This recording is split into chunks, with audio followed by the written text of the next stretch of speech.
क्या आपने कभी सोचा है कि दुनिया के लगभग हर हिंदू मंदिर के बाहर जूते चप्पल उतारने की परंपरा क्यों है?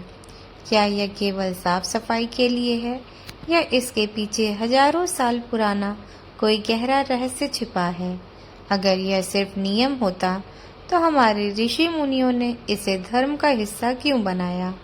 तो आज के इस वीडियो में हम जानेंगे धार्मिक ग्रंथों की मान्यताएं, प्राचीन परंपराएं, वैज्ञानिक दृष्टिकोण और कुछ ऐसे तथ्य जिनके बारे में बहुत कम लोग जानते हैं।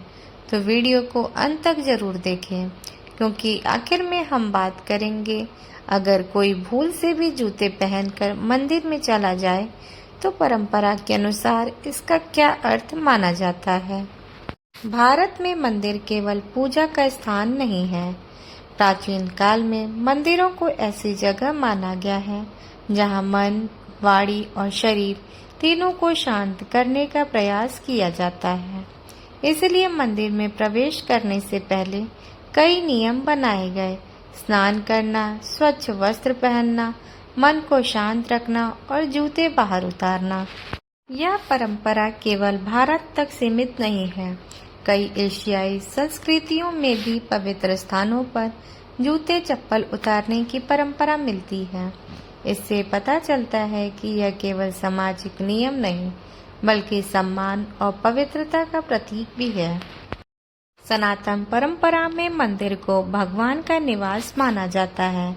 जब कोई भक्त मंदिर में प्रवेश करता है तो वह अपने अहंकार और बाहरी संसार की अशुद्धियों को बाहर छोड़कर भीतर जाता है। जूते पूरे दिन धूल, मिट्टी और गंदगी के संपर्क में रहते हैं, इसलिए उन्हें बाहर छोड़ना केवल सफाई नहीं, बल्कि यह भी प्रतीक है कि हम अपने भीतर के अहंकार, क्रोध और नकारात्मकता को भी मंदिर के बाहर छोड़कर भगवान के सामने विनम्र भाव से उपस्थित हों।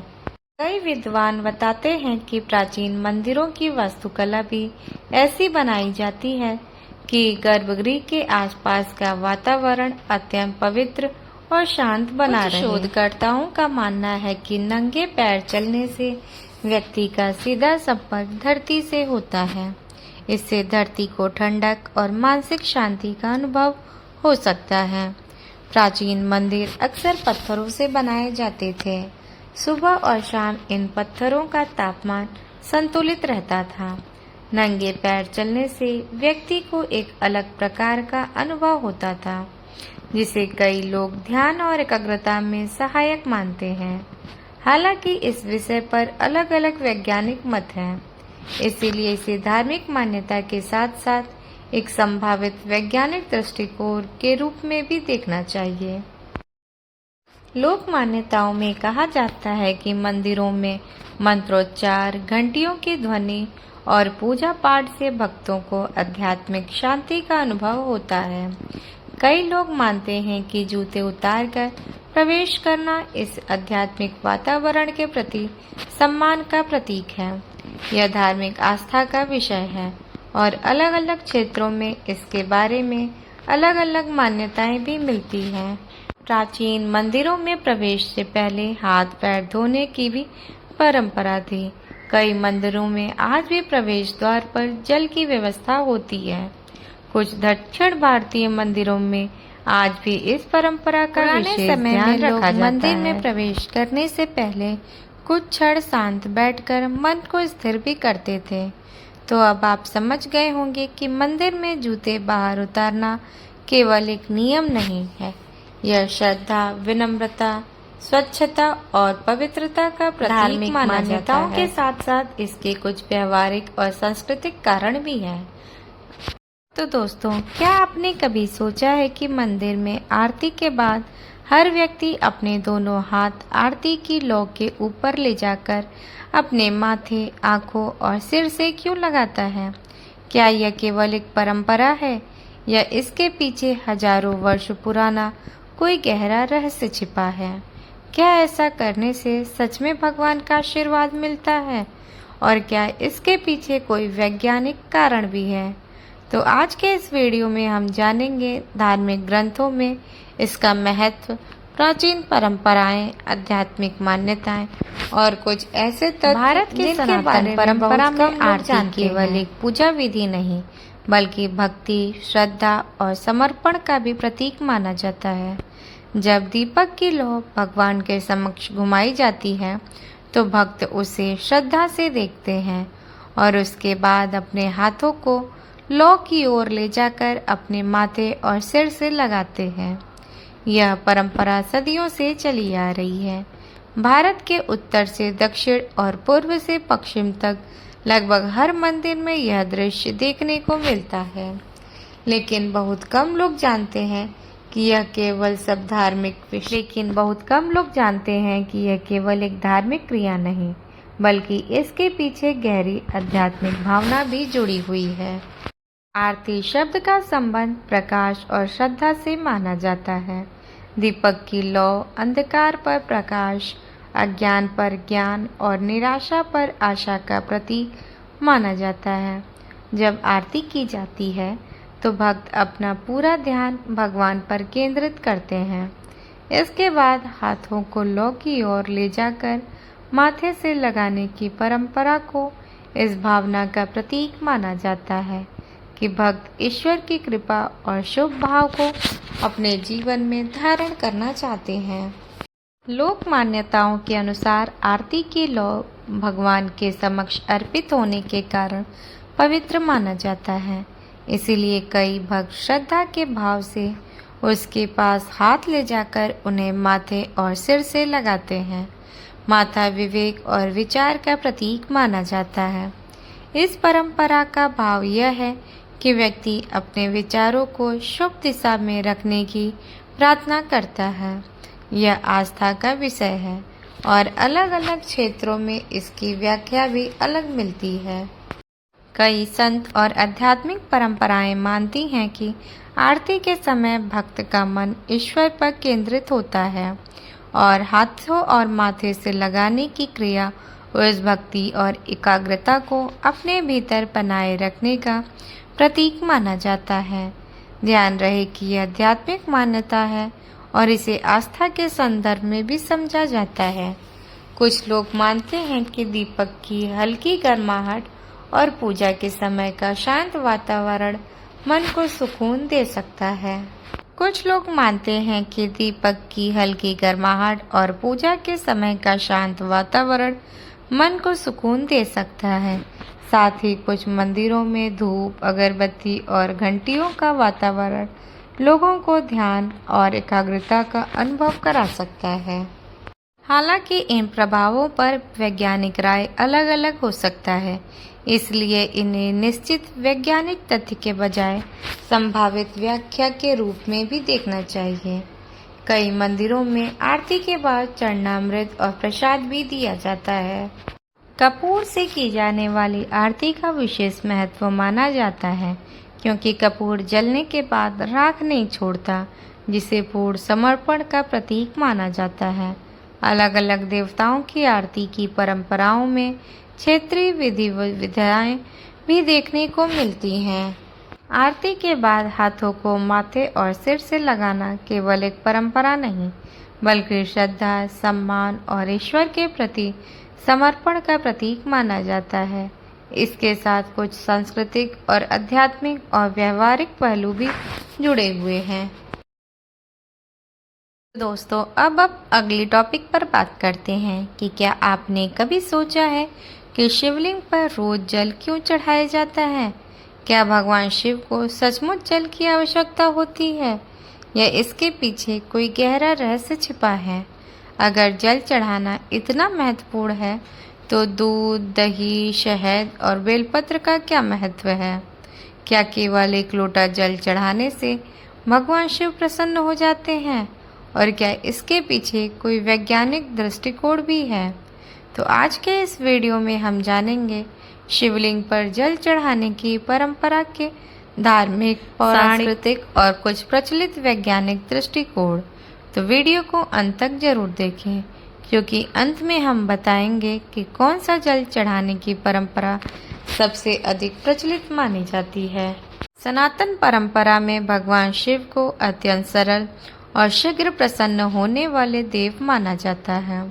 भारत के छोटे बड़े मंदिरों में प्रतिदिन लाखों भक्त शिवलिंग पर जल अर्पित करते हैं। विशेष रूप से श्रावण मास, महाशिवरात्रि और सोमवार के दिन यह परंपरा अधिक दिखाई देती है। सनातन परंपरा में भगवान शिव को अत्यंत सरल और शीघ्र प्रसन्न होने वाला देव माना जाता है। भारत के छोटे बड़े मंदिरों में प्रतिदिन लाखों भक्त शिवलिंग पर जल अर्पित करते हैं।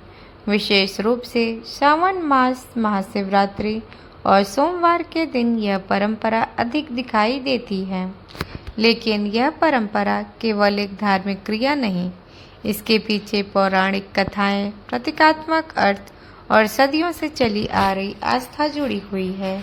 सबसे प्रसिद्ध कथा समुद्र मंथन से जुड़ी हुई है। समुद्र मंथन की कथा अपने पुराने वीडियो में मैंने दिया हुआ है, आप वहां जाकर भी देख सकते हैं। तो पुराणों के अनुसार जब देवताओं और असुरों ने समुद्र मंथन किया तो सबसे पहले अत्यंत विषैला हलाहल विष निकला। इस विष से तीनों लोग संकट में पड़ गए। तब भगवान शिव ने समस्त प्राणियों की रक्षा के लिए उस विष को अपने कंठ में धारण कर लिया। इसी कारण उन्हें नीलकंठ कहा गया। लोक मान्यता है कि विष की तीव्रता को शांत करने के भाव से देवताओं ने भगवान शिव को जल अर्पित किया। इसी घटना को शिवलिंग पर जल चढ़ाने की परंपरा से जोड़ा जाता है। यह कथा धार्मिक आस्था का विषय है और सनातन परंपरा में व्यापक रूप से सुनाई जाती है। शिवलिंग को केवल एक पूजा वस्तु नहीं, बल्कि सृष्टि, चेतना और अनंत ब्रह्म का प्रतीक माना जाता है। जल अर्पित करना विनम्रता, समर्पण और मन की शुद्धि का प्रतीक माना जाता है। लगातार टपकता जल यह भी दर्शाता है कि जीवन में धैर्य, संतुलन और निरंतरता का महत्व है। कई मंदिरों में शिवलिंग के ऊपर लटका हुआ पात्र लगातार जल की धारा गिराता है। यह सनातन परंपरा का एक महत्वपूर्ण प्रतीकात्मक रूप माना जाता है। शिव पूजा में जल के साथ बेलपत्र, धतूरा, भस्म, दूध और अन्य पूजन सामग्री भी अर्पित की जाती है। बेलपत्र को शिव जी का प्रिय माना जाता है। जल शीतलता और पवित्रता का प्रतीक माना जाता है। दूध कई परंपराओं में श्रद्धा और समर्पण के भाव से अर्पित किया जाता है। इन सभी का महत्व मुख्यतः धार्मिक परंपराओं और आस्था से जुड़ा है। कुछ लोग मानते हैं कि प्राचीन मंदिरों में जलाभिषेक से मंदिर का वातावरण ठंडा और शांत बना रहता है। वहीं कुछ विद्वान इसे ध्यान, अनुशासन और नियमित पूजा की आदत से भी जोड़ते हैं। हालांकि इन व्याख्याओं पर अलग अलग मत हैं, इसलिए इन्हें धार्मिक मान्यताओं से अलग एक संभावित दृष्टिकोण के रूप से समझना चाहिए। धार्मिक शिक्षाओं में अक्सर यह संदेश मिलता है कि पूजा में सबसे महत्वपूर्ण श्रद्धा और सच्ची भावना है। यदि किसी के पास अधिक सामग्री न हो तो भी वह श्रद्धा से जल अर्पित कर भगवान शिव का स्मरण कर सकता है। यह विचार विभिन्न संतों और परंपराओं में व्यापक रूप से मिलता है। तो दोस्तों, शिवलिंग पर जल चढ़ाने की परंपरा धार्मिक आस्था, पौराणिक कथाओं और प्रतीकात्मक अर्थों का सुंदर संगम है। इसे केवल एक अनुष्ठान नहीं, बल्कि समर्पण, शांति और भगवान शिव के प्रति श्रद्धा की अभिव्यक्ति मानी जाती है। तो दोस्तों, आज हमने जाना कि मंदिर में जूते बाहर क्यों उतारे जाते हैं, आरती के बाद हाथों को माथे और चेहरे से क्यों लगाया जाता है और शिवलिंग पर जल क्यों चढ़ाया जाता है। पहली नज़र में ये केवल परंपराएं लग सकती हैं, लेकिन इनके पीछे श्रद्धा, अनुशासन, पवित्रता और आध्यात्मिक भाव का गहरा संदेश छिपा है। इन परंपराओं के साथ कई धार्मिक मान्यताएं, पौराणिक कथाएं और सांस्कृतिक व्याख्याएं जुड़ी हुई हैं। कुछ लोग इनके वैज्ञानिक पहलुओं पर भी चर्चा करते हैं, लेकिन सबसे महत्वपूर्ण बात यह है कि सनातन परंपरा इन क्रियाओं को भक्ति और सम्मान की भावना से जोड़कर देखते हैं। जब हम मंदिर में प्रवेश करते हैं तो केवल शरीर से नहीं बल्कि मन से भी विनम्र बनने का प्रयास करते हैं। जब आरती की लौ को श्रद्धा से ग्रहण करते हैं तो ईश्वर के प्रति अपनी आस्था व्यक्त करते हैं, और जब शिवलिंग पर जल अर्पित करते हैं तो वह हमारे समर्पण और भगवान शिव के प्रति प्रेम का प्रतीक माना जाता है।